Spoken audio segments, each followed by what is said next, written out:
Hello সবাইকে, আমার নতুন আর একটা ভিডিওতে তোমাদের সবাইকে ওয়েলকাম। তো আজকে চলে গিয়েছিলাম আমি পাটুলির খাদি মেলাতে। এখানে তো দুটো মেলা পরপর বসেছে, একটা হচ্ছে যে হস্তশিল্প মেলা আর একটা খাদি মেলা। খাদি মেলাটা অনেকদিন আগেই বসেছে। এখানে ঢুকতে কিন্তু কোনো টিকিট লাগবে না, কিন্তু হস্তশিল্প মেলাতে ঢুকতে গেলে কিন্তু তোমাদেরকে টিকিট কেটে তারপরে মেলার ভেতর প্রবেশ করতে হবে। তো চলো আজকে আমি খাদি মেলাতে যেহেতু এসেছি, তোমাদের সাথে খাদি মেলারই কয়েকটা ক্লিপ শেয়ার করি। খুব সুন্দর সুন্দর জিনিস সেল হচ্ছিল, দেখতেই পাচ্ছ এগুলো সবই কাঠের তৈরি। আর কাঠের তৈরি যে ছোট্ট চেয়ার টেবিলটা ছিল ওটা তো আমার খুব পছন্দ হয়েছিল। এরকম মাটির ছোট ছোট খেলনা দেখে তো ছোটবেলার কথা মনে পড়ে গেছিলো। আর এখানে দেখো ফ্রিজ ম্যাগনেটগুলো কত সুন্দর দেখতে লাগছিল, সবই মাটির তৈরি।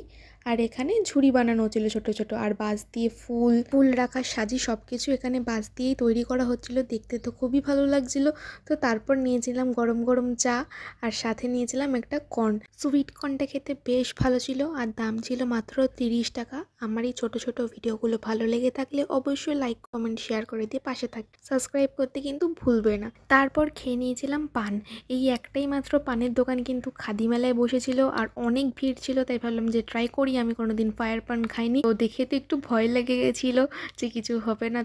তো না, ভালোই ছিল, বাট খেতে অতটাও ভালো না। মোটামুটি উনি আমাকে বলেই দিয়েছিল যে অতটাও খেতে ভালো হয় না। অন্য পান ট্রাই করতে বলেছিল, তাও আমি এটাই খেয়েছি। তো চলো দেখা হচ্ছে নেক্সট ভিডিও, টাটা।